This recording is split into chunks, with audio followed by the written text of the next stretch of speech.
Cartels target federal immigration agents with $10,000 bounties. Kristi Noem reveals dangerous and unprecedented. Washington cartel gangs and terror groups have put bounties on the heads of several federal immigration agents, offering $10,000 to kill them and $2,000 to abduct them.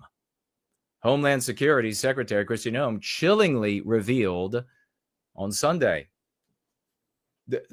the garbage anti-whites will be trying to collect this money.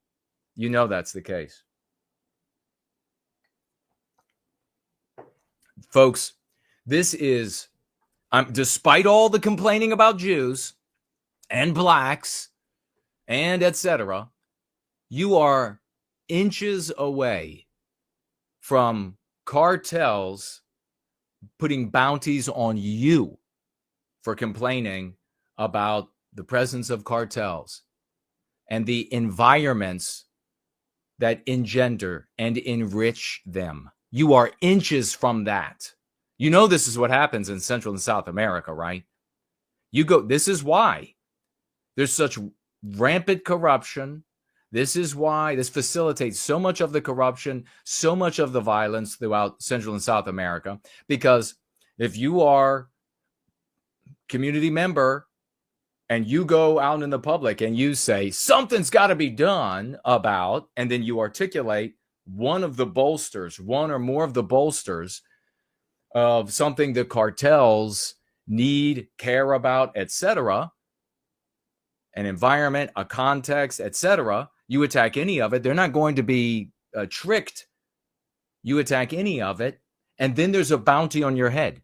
And then we see the kind of things. There was just, Tree Godfather shared with me, 3 girls in, where was it, Tree Godfather? Was it Venezuela or Brazil? Kidnapped and executed, tortured on live stream to specific cartel members.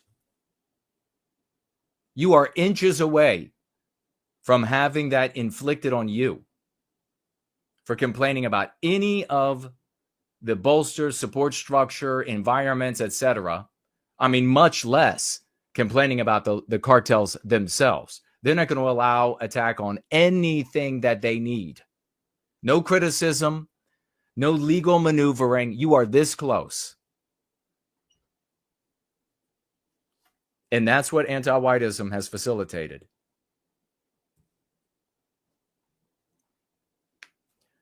Noem said the bounties and doxing campaign against officers has rolled federal law enforcement, but didn't specify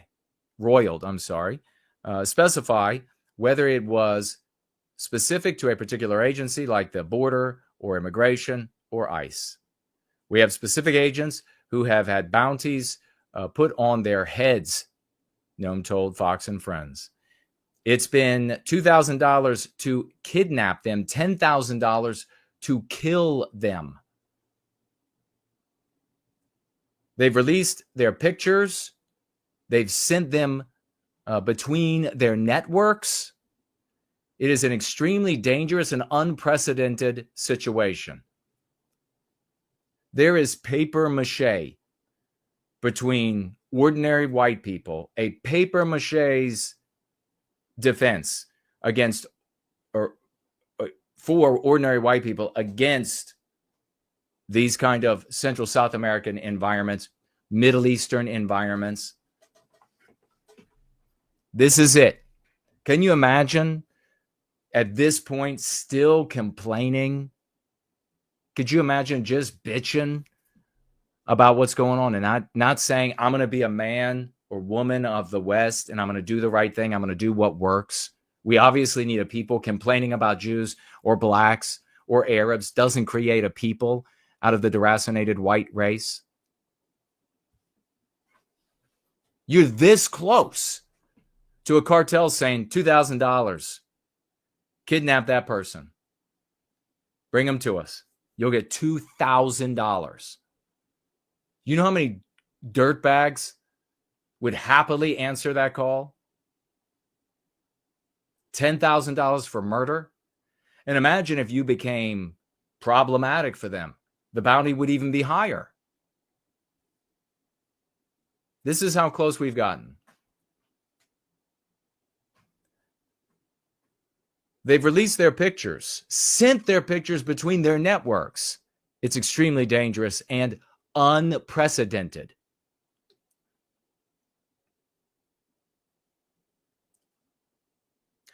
Due to ongoing investigations, the Homeland Security Secretary was coy about which specific groups were issuing the bounties. It is gangs, it is cartel members, and known terrorist organizations, she explained broadly.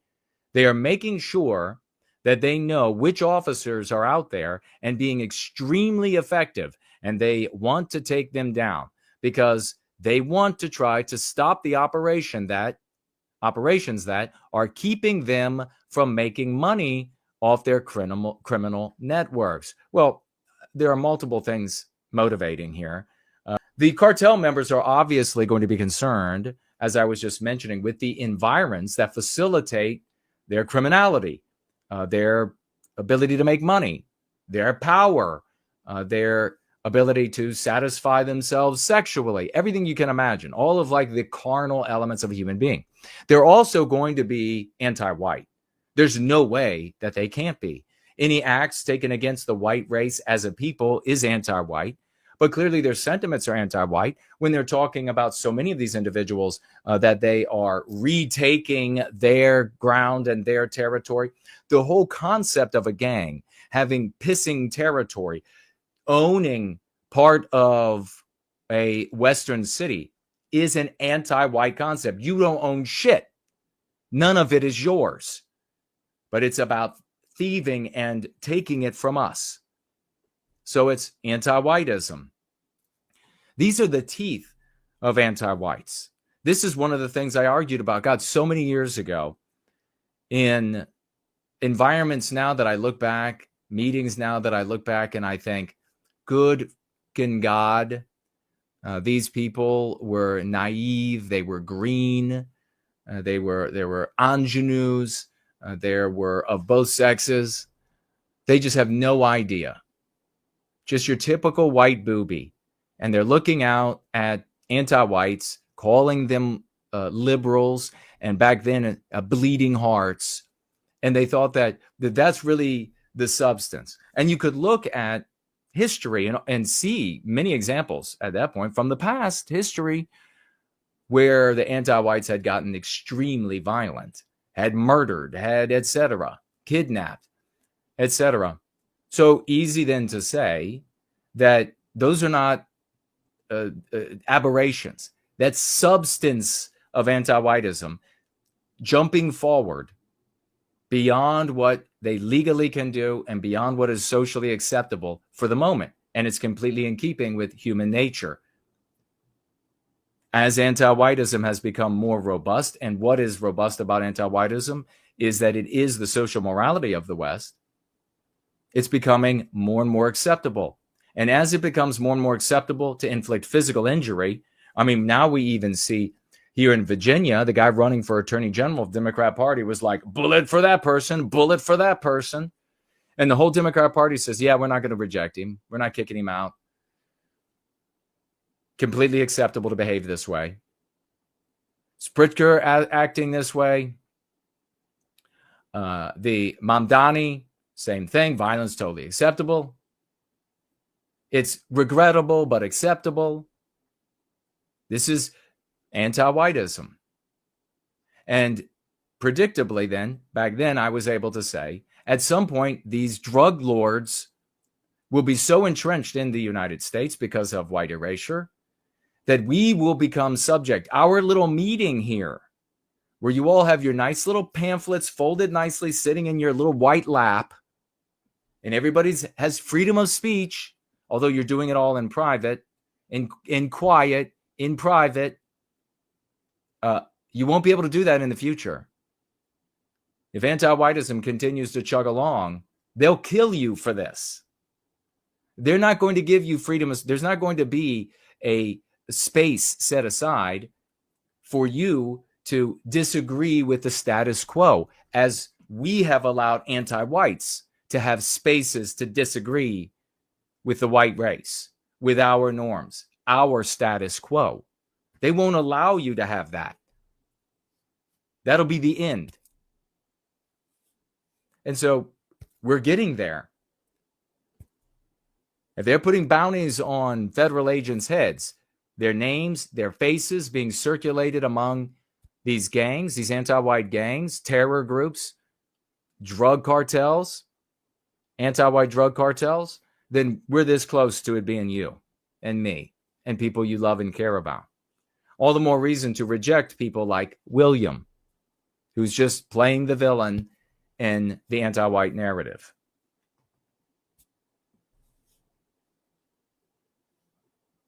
Over recent weeks, there have been a series of high-profile attacks targeting federal law enforcement officers.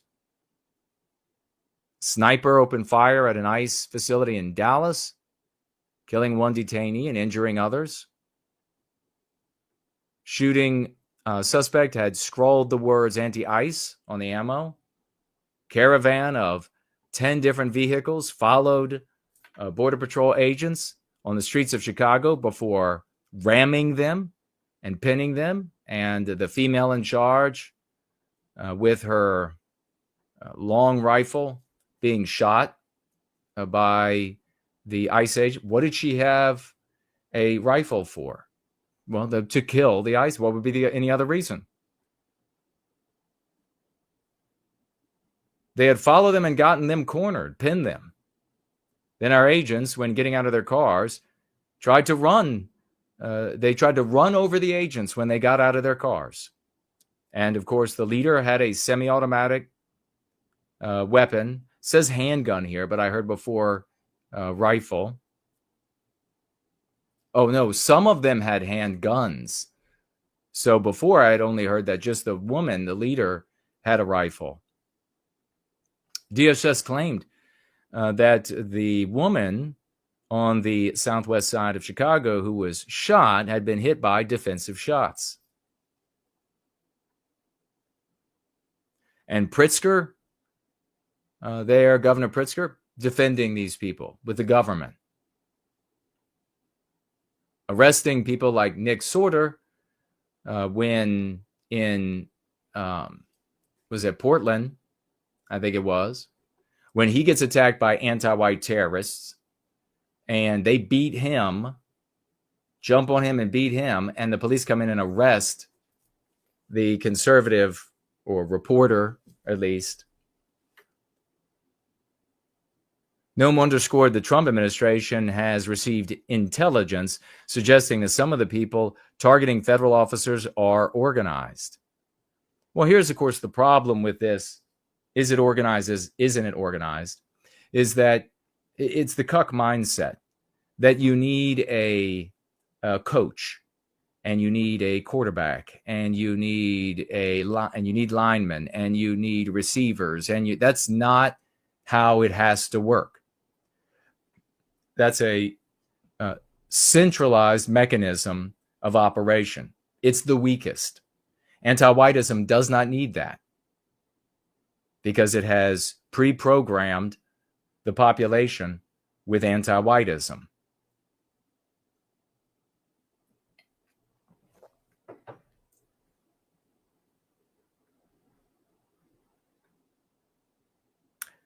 She also said the government is trying to figure out who is funding the protesters. It's got many different groups funding it. There's some news about, who was it? I think I deleted that story. I would go back and grab it. But money coming by way of the CCP. Anti-whiteism. Does it benefit the communist Chinese for anti-whiteism to destroy the United States? Yes. I was in Chicago just 2 days ago, watching these protesters and our officers engage with them. All the protesters are wearing the same gas masks, and they're carrying the same kind of signs. Many of them were printed with the same font. they look like. So take them down, Miss Gnome. That leads us to not lefty, but anti-white maniac. Did you even hear about this? What if these bombs had gone off? Anti-white terrorist to detonate a tent filled with 200 explosives outside of a DC church hosting the Supreme Court justices? I mean, did we read that right?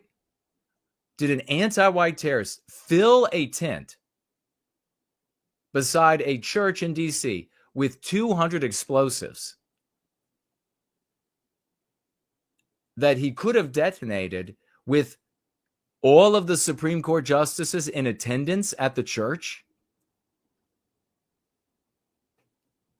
A hate-filled anti-white terrorist from New Jersey,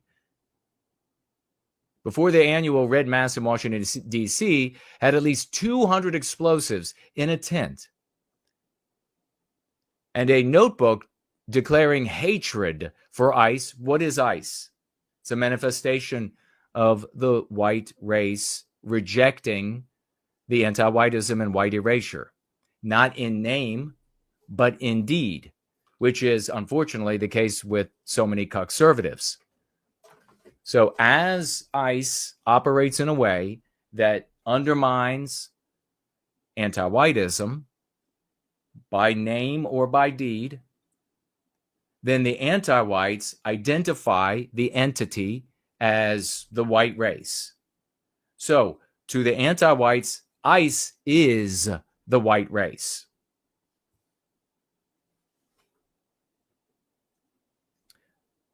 Declaring hatred for ICE and the Supreme Court justices who were due to arrive at the church, new court documents show.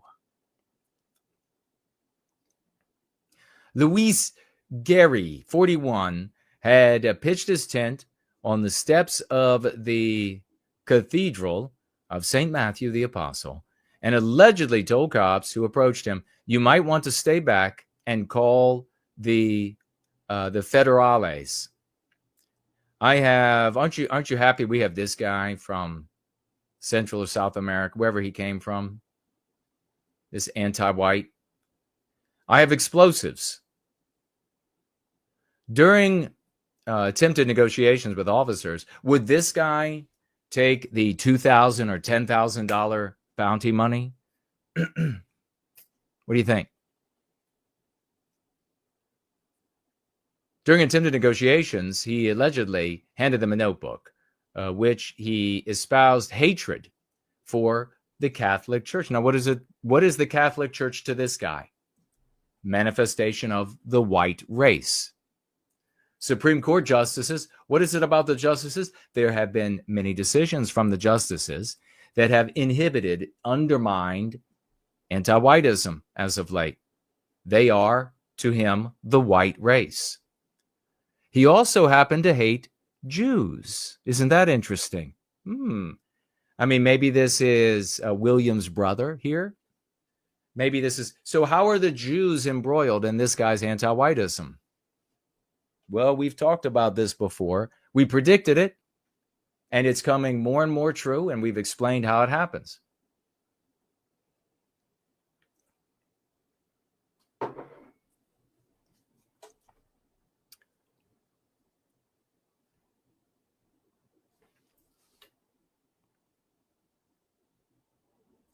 Amy Coney Barrett. I mean, this is an absolutely astronomical level of anti-white terrorism in the United States right now. Imagine the white race being subjected to an intensifying level of anti-white terrorism without identifying and becoming a people to resist it. Imagine how chaotic. Imagine how feckless the resistance would be and how many of us will be slaughtered.